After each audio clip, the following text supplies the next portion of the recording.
मङ्गलं भगवान् विष्णु मङ्गलं गरुडध्वज मङ्गलं पुण्डरीकाक्ष मङ्गलं तनोहरि वक्रतुण्ड महाकाय सूर्यकोटि समप्रभा निर्विघ्नं कुरु मे देव सर्वकार्येषु सर्वदा। धार्मिक व्रत कथा श्रृंखला में स्वागत करती हूँ। आज आप सुनेंगे बृहस्पतिवार व्रत कथा। तो आइए सुनते हैं सुख समृद्धि वैभव देने वाली बृहस्पति भगवान की कथा। तो प्रेम से बोलिए बृहस्पति भगवान की जय। बृहस्पतिवार व्रत महात्म्य एवं विधि। इस व्रत को करने से समस्त इच्छाएं पूर्ण होती हैं और बृहस्पति महाराज प्रसन्न होते हैं। धन, विद्या, पुत्र तथा मनोवांछित फल की प्राप्ति होती है। परिवार में सुख तथा शांति रहती है। इसलिए यह व्रत सर्वश्रेष्ठ और अति फलदायक है। इस व्रत में केले का पूजन ही करें तथा और पूजन के समय मन, कर्म, वचन से शुद्ध होकर मनोकामना पूर्ति के लिए बृहस्पति देव से प्रार्थना करनी चाहिए। दिन में एक समय ही भोजन करें। भोजन में चने की दाल आदि का प्रयोग करें। नमक न खाएं। पीले वस्त्र पहने। पीले फलों का प्रयोग करें। पीले चंदन से पूजन करें। पूजन के बाद भगवान बृहस्पति की कथा सुननी चाहिए। बृहस्पतिवार व्रत कथा। प्राचीन समय की बात है। एक बड़ा प्रतापी तथा दानी राजा था। वह प्रत्येक गुरुवार को व्रत रखता एवं पूजा करता था। यह उसकी रानी को अच्छा न लगता। ना वह व्रत करती और न ही किसी को एक पैसा दान में देती। राजा को भी ऐसा करने से मना किया करती। एक समय की बात है कि राजा शिकार खेलने वन को चले गए। घर पर रानी और रानी की दासी थी। उस समय गुरु बृहस्पति साधु का रूप धारण कर राजा के दरवाजे पर भिक्षा मांगने आए। साधु ने रानी से भिक्षा मांगी तो वह कहने लगी, हे साधु महाराज, मैं इस दान और पुण्य से तंग आ गई हूँ। आप कोई ऐसा उपाय बताएं जिससे ये सारा धन नष्ट हो जाए और मैं आराम से रह सकूं। साधु रूप बृहस्पति देव ने कहा, हे देवी, तुम बड़ी विचित्र हो।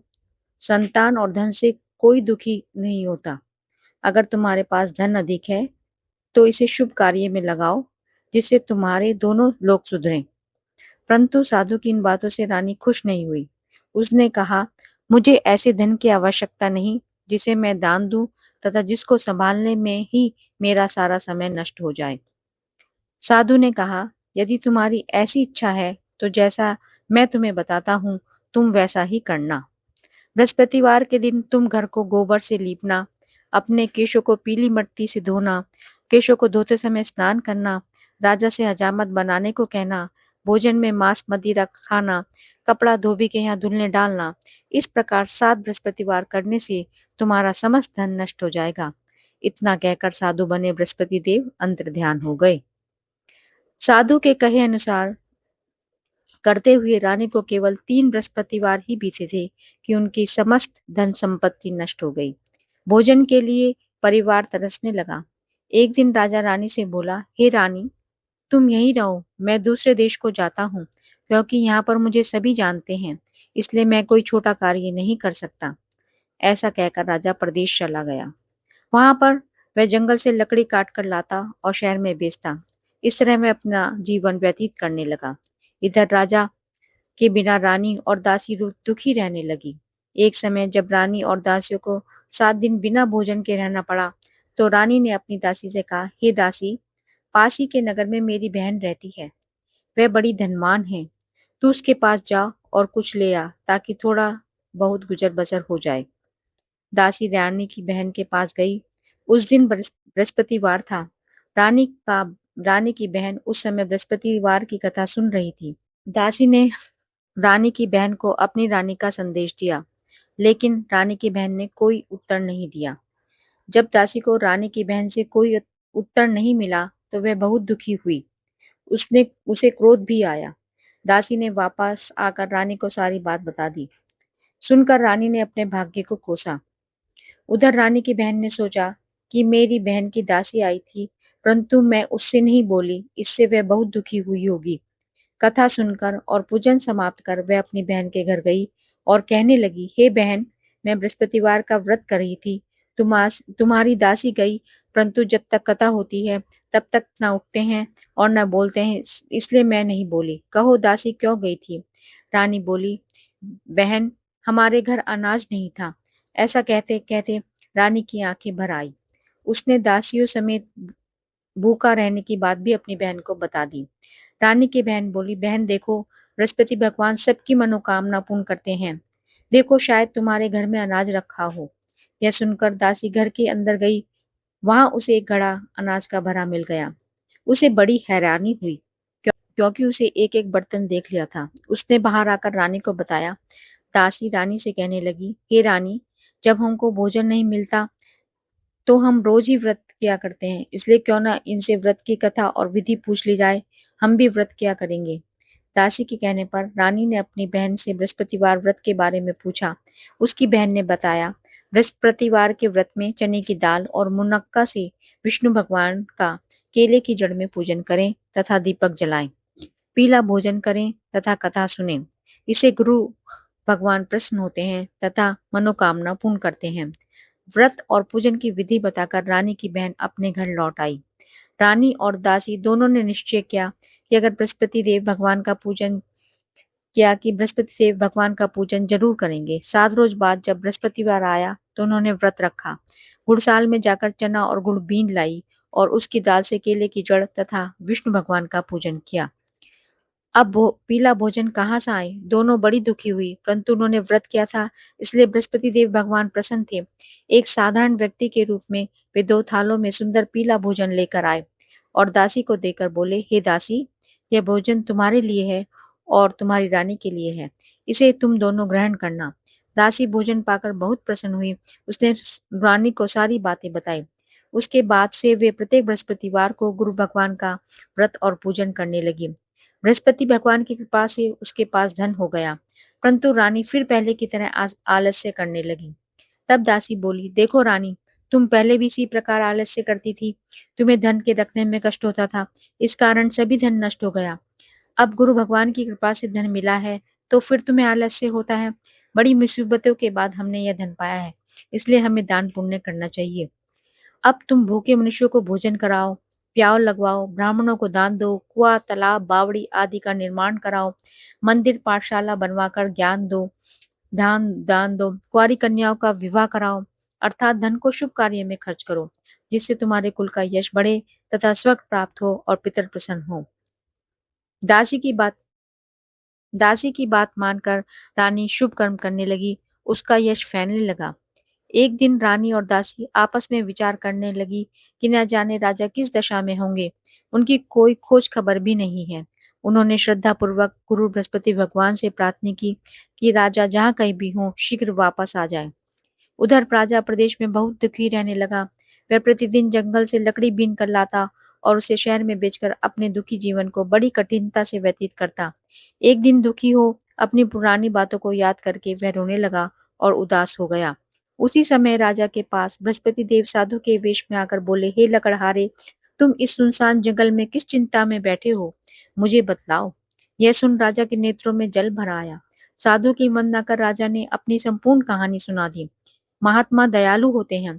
वे राजा से बोले, हे राजा, तुम्हारी पत्नी ने बृहस्पति देव के प्रति अपराध किया था, जिसके कारण तुम्हारी यह दशा हुई। अब तुम चिंता मत करो, भगवान तुम्हें पहले से अधिक धन देंगे। देखो, तुम्हारी पत्नी ने बृहस्पतिवार का व्रत प्रारंभ कर दिया है। अब तुम भी बृहस्पतिवार का व्रत करके चने की दाल व गुड़ जल के लोटे में डालकर केले का पूजन करो, फिर कथा कहो या सुनो, भगवान तुम्हारी सब कामनाओं को पूर्ण करेंगे। साधु की बात सुनकर राजा बोला, हे प्रभु, लकड़ी बेचकर तो इतना पैसा नहीं बचता जिससे भोजन के उपरांत कुछ बचा सकूं। मैंने रात्रि में अपनी रानी को व्याकुल देखा है। मेरे पास कोई साधन नहीं है जिससे उसका समाचार जान सकूं। फिर मैं कौन सी कहानी कहूँ यह भी मुझको मालूम नहीं है। साधु ने कहा, हे राजा, मन में बृहस्पति भगवान के पूजन व्रत का निश्चय करो, वे स्वयं तुम्हारे लिए कोई राह बना देंगे। बृहस्पतिवार के दिन तुम रोजाना की तरह लकड़ियां लेकर शहर में जाना, तुम्हें रोज से दुगना धन मिलेगा, जिससे तुम भली भांति भोजन कर लोगे तथा बृहस्पति देव की पूजा का सामान भी आ जाएगा।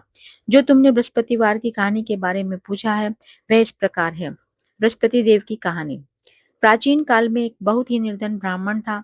उसके कोई संतान नहीं थी। वह नित्य पूजा पाठ करता। उसकी स्त्री स्नान न करती और न किसी देवता का पूजन करती। इस कारण ब्राह्मण देवता बहुत दुखी रहते थे। भगवान की कृपा से ब्राह्मण के यहाँ एक कन्या उत्पन्न हुई।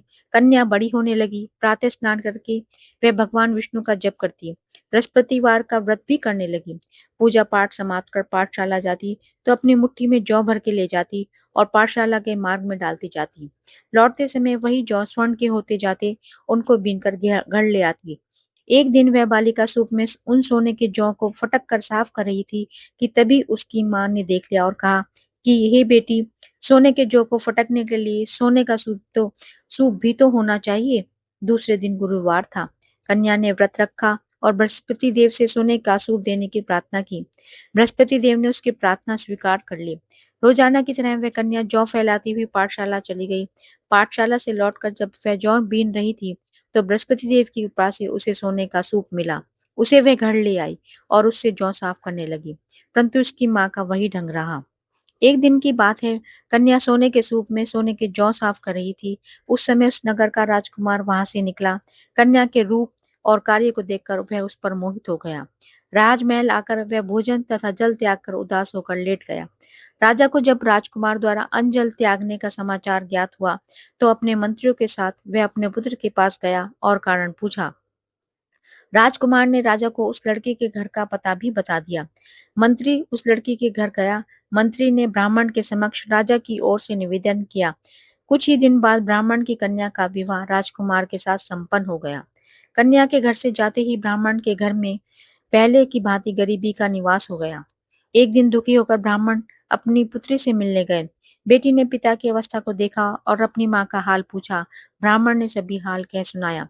कन्या ने बहुत सा धन देकर अपने पिता को विदा कर दिया, लेकिन कुछ दिन बाद फिर वही हाल हो गया। ब्राह्मण फिर अपनी कन्या के यहाँ गया और सभी हाल कहा तो पुत्री बोली, हे पिताजी, आप माता जी को यहाँ लेवा लाओ, मैं उन्हें विधि बता दूंगी जिससे सब गरीबी दूर हो जाएगी। ब्राह्मण देवता अपनी स्त्री को साथ लेकर अपनी पुत्री के पास राजमहल पहुंचे तो पुत्री अपनी माँ को समझाने लगी, हे माँ, तुम प्रातः काल स्नान आदि करके विष्णु भगवान का पूजन करो तो सब दरिद्रता दूर हो जाएगी। परंतु उसकी माँ ने उसकी एक भी बात नहीं मानी। वह प्रातः काल उठकर अपनी पुत्री की बच्चों की जूठन खा ले। वह एक दिन उसकी पुत्री को बहुत गुस्सा आया। उसने अपनी माँ को एक कोठरी में बंद कर दिया। प्रातः उसे स्नान आदि करा के पूजा पाठ करवाया तो उसकी माँ की बुद्धि ठीक हो गई। उसके बाद वह नियम से पूजा पाठ करने लगी और प्रत्येक बृहस्पतिवार को व्रत करने लगी। इस व्रत के प्रभाव से मृत्यु के बाद वह स्वर्ग को गई। वह ब्राह्मण भी सुख पूर्वक इस लोक का सुख भोगकर स्वर्ग को प्राप्त हुआ। इस तरह कहानी कहकर साधु बने देवता वहां से लोप हो गए। धीरे धीरे समय व्यतीत होने पर फिर बृहस्पतिवार का दिन आया। राजा जंगल से लकड़ी काट कर शहर में बेचने गया। उस दिन और दिनों से ज्यादा अधिक धन मिला। राजा ने चना गुड़ आदि लाकर बृहस्पतिवार का व्रत किया। उस दिन से उसके सभी कलेश दूर हुए। परंतु जब अगले अगले गुरुवार का दिन आया तो वह बृहस्पतिवार का व्रत करना भूल गया। इस कारण बृहस्पति भगवान नाराज हो गए। उस दिन उस नगर के राजा ने विशाल यज्ञ का आयोजन किया था तथा अपने समस्त राज्य में घोषणा करवा दी थी कि सभी मेरे यहाँ भोजन करने आए, किसी के घर चूल्हा न जले। इस आज्ञा को जो न मानेगा उसको फांसी की सजा दे दी जाएगी। राजा की आज्ञा अनुसार राज्य के सभी वासी राजा के भोज में सम्मिलित हुए, लेकिन लकड़हारा कुछ देर से पहुंचा, इसलिए राजा उसको अपने साथ महल में ले गए। जब राजा लकड़हारे को भोजन करा रहे थे तो रानी की दृष्टि उस खूंटी पर पड़ी जिस पर उसका हार लटका हुआ था। उस हार को खूंटी पर लटका दिखाई नहीं दिया। रानी को निश्चय हो गया कि मेरा हार इस लकड़हारे ने चुरा लिया है। उसी समय सैनिक बुलवाकर उसको जेल में डलवा दिया। लकड़हारा जेल में विचार करने लगा कि न जाने कौन से पूर्व जन्म के कर्म से मुझे दुख प्राप्त हुआ है, और जंगल में मिले साधु की याद करने लगा। तत्काल ही बृहस्पति देव साधु के रूप में प्रकट हो गए और कहने लगे, अरे मूर्ख, तूने बृहस्पति देव की कथा नहीं कही, उसी कारण तुझे यह दुख प्राप्त हुआ है। अब चिंता मत कर, बृहस्पतिवार के दिन जेल खाने के दरवाजे पर तुझे 4 पैसे पड़े मिलेंगे। उनसे तू बृहस्पतिवार की पूजा करना तो तेरे सभी कष्ट दूर हो जाएंगे। अगले बृहस्पतिवार उसे जेल के द्वार पर 4 पैसे मिले। राजा ने पूजा का सामान मंगवाकर कथा कही और प्रसाद बांटा। उसी रात्रि में बृहस्पति देव ने उस नगर के राजा को स्वप्न में कहा, हे राजा, तूने जिसे जेल में बंद किया है उसे कल छोड़ देना, वह निर्दोष है। राजा प्रातःकाल उठा और खूंटी पर हाथ टंगा देखकर लकड़हारे को बुलाकर क्षमा मांगी तथा राजा के योग्य सुंदर वस्त्र आभूषण भेंटकर उसे विदा किया। गुरुदेव की आज्ञा अनुसार राजा अपने नगर को चल दिया। राजा जब नगर के निकट पहुंचा तो उसे बड़ा ही आश्चर्य हुआ। नगर में पहले से अधिक बाग, तालाब और कुएं तथा बहुत सी धर्मशालाएं, मंदिर आदि बने हुए थे। राजा ने पूछा कि ये किसका बाग और धर्मशाला है। तब नगर के सब लोग कहने लगे, यह सब रानी और दासी के द्वारा बनवाए गए हैं। राजा को आश्चर्य हुआ और गुस्सा भी आया। उसकी अनुपस्थिति में रानी के पास धन कहाँ से आया होगा। जब रानी ने यह खबर सुनी कि राजा आ रहे हैं तो उसने अपनी दासी से कहा, हे दासी, देख, राजा हमको कितनी बुरी हालत में छोड़ गए थे, वह हमारी ऐसी हालत देखकर लौट न जाए, इसलिए तू दरवाजे पर खड़ी हो जा। रानी की आज्ञा अनुसार दासी दरवाजे पर खड़ी हो गई और जब राजा आए तो उन्हें अपने साथ महल में लिवा लाई।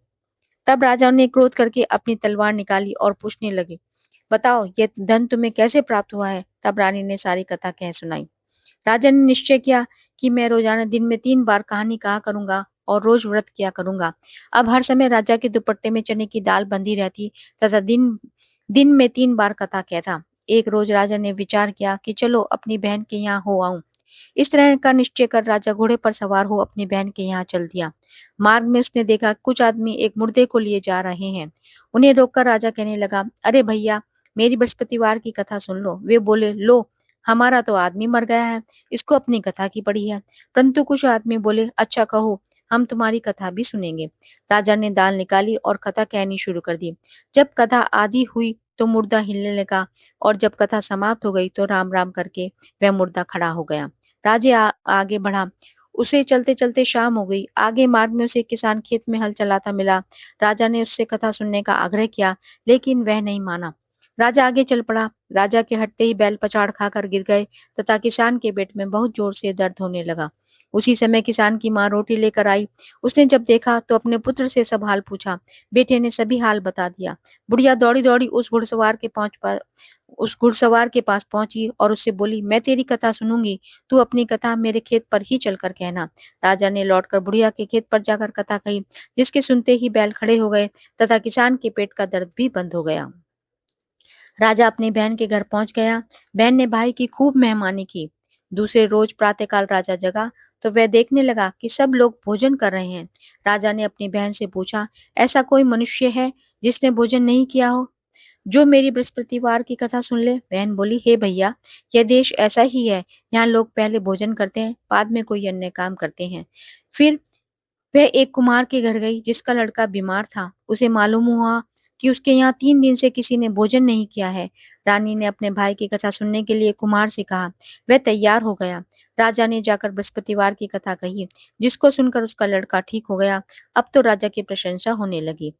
एक दिन राजा ने अपनी बहन से कहा, हे बहन, मैं अब अपने घर को जाऊंगा, तुम भी तैयार हो जाओ। राजा की बहन ने अपनी सास से अपनी राजा की बहन ने अपने सास से अपने भाई के साथ जाने की आज्ञा मांगी। सास बोली, हाँ चली जा, मगर अपने लड़कों को मत ले जाना, क्योंकि तेरे भाई की कोई संतान नहीं होती है। बहन ने अपने भाई से कहा, हे भैया, मैं तो चलूंगी, मगर कोई बालक नहीं जाएगा। अपनी बहन को भी छोड़कर दुखी मन से राजा अपने नगर को लौट आया। राजा ने अपनी रानी से सारी कथा बताई और बिना भोजन किए वह शैया पर लेट गया।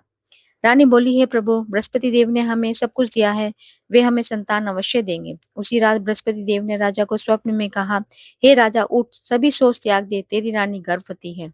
राजा को यह जानकर बड़ी खुशी हुई। 9वें महीने में रानी के गर्भ से एक सुंदर पुत्र पैदा हुआ। तब राजा बोला, हे रानी, स्त्री बिना भोजन के रह सकती है, परंतु बिना कहीं नहीं रह सकती। जब मेरी बहन आए तुम उससे कुछ मत कहना। रानी ने हाँ कर दी। जब राजा की बहन ने यह शुभ समाचार सुना तो वह बहुत खुशी हुई तथा बधाई लेकर अपने भाई के यहाँ आई। रानी ने तब उसे आने का उलाहना दिया। जब भाई अपने साथ ला रहे थे तब टाल गई उनके साथ न आई और आज अपने आप ही भागी भागी बिना बुलाई आ गई। तो राजा की बहन बोली, भाई मैं इस प्रकार न कहती तो तुम्हें घर औलाद कैसे होती। बृहस्पति देव सभी कामनाएं पूर्ण करते हैं। जो सद्भावना पूर्वक बृहस्पतिवार का व्रत करता है एवं कथा पढ़ता है अथवा सुनता है अथवा दूसरों को सुनाता है, बृहस्पति देव उसकी सभी मनोकामनाएं पूर्ण करते हैं, उनकी सदैव रक्षा करते हैं। जो संसार में सद्भावना से गुरुदेव का पूजन एवं व्रत सच्चे हृदय से करते हैं, उनकी सभी मनोकामनाएं वैसे ही पूर्ण होती हैं जैसे सच्ची भावना से रानी और राजा ने बृहस्पति देव की कथा का गुणगान किया तो उनकी सभी इच्छाएं बृहस्पति देव जी ने पूर्ण की। अनजाने में भी बृहस्पति देव की उपेक्षा ना करें, ऐसा करने से सुख शांति नष्ट हो जाती है। इसलिए सबको कथा सुनने के बाद प्रसाद लेकर जाना चाहिए, हृदय से उसका मनन करते हुए जयकारा बोलना चाहिए। इति श्री बृहस्पतिवार व्रत कथा। आरती बृहस्पति देवता की। जय बृहस्पति देवा, ओम जय बृहस्पति देवा। छिन छिन भोग लगाऊं, कदली फल मेवा। ओम जय बृहस्पति देवा, तुम पूर्ण परमात्मा, तुम अंतर्यामी। जगत पिता जगदीश्वर, तुम सबके स्वामी। ओम जय बृहस्पति देवा, चरणामृत निज निर्मल, सब पातक हरता। सकल मनोरथ दायक, कृपा करो भरता। ओम जय बृहस्पति देवा, तन मन धन अर्पण कर, जो जन शरण पड़े। प्रभु प्रकट तब हो कर, आकर द्वार खड़े। ओम जय बृहस्पति देवा, दीन दयाल दयानिधि, भक्तन हितकारी। पाप दोष सब हरता, भव बंधन हारी। ओम जय बृहस्पति देवा, सकल मनोरथ दायक, सब संशय हारो। विषय विकार मिटाओ, संतन सुखकारी। ओम जय बृहस्पति देवा, जो कोई आरती तेरी प्रेम सहित गावे। जेठानंद आनंद कर, सो निश्चय पावे। ओम जय बृहस्पति देवा। सब बोलो भगवान विष्णु भगवान की जय, बोलो बृहस्पति देव भगवान की जय। सब आप सबकी मंगल कामनाएं पूर्ण हो। जय बृहस्पति देव की जय, विष्णु भगवान की जय।